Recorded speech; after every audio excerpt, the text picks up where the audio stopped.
Phone હશે. એટલે આ તમારી ફેશન વાળી બેનપણી રિયા આઈડી નો ફોન છે. હાલો રિયા, શું ચાલે? જય શ્રી કૃષ્ણ. બસ મજામાં. હા, તારા હબી શું કરે છે? મારા હબી તો ઓફિસે ગયા છે. હા, અચ્છા, તમે ફરીને આવ્યા એમ ને દુબઈ થી? હા, અમે દુબઈ ફરવાનું કહેતા હતા. વિચાર પછી છે ને એમાં એવું થયું કે આખી હવે દુબઈ ની બદલે છે ને આપણે ઈથી હાઈ વાળી જગ્યા હોય ને ત્યાં જાશું. હા, પછી ભલે ને જુનાગઢના ઝાપાથી આગળ કાંઈ દેખાડે નહીં કા. હા, તારે શું ચાલે છે? અચ્છા, તું બ્યુટી પાર્લર નું કરસ? હા, બરાબર. ના, હું તો નથી કાંઈ કરતી. હું આખી કે આપણે એવું ઘરમાં કાંઈ ઘટતું છે નહીં. શું તું તારે જોબ કરવી?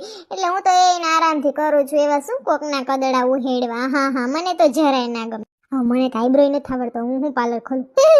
અચ્છા, તમારે ત્યાં ફર્નિચર નું કામ આલે છે એમ ને? હા, અમારે એમ જ છે. કરાવવું છે પણ કંઈક હાઈ કરાવવું છે. બસ ભલે ને દિવાલમાં પોળા ઉખડી ગયા હોય, તૈડું પડવા માંડી હોય, આપણું થોડું એઠું કરાય.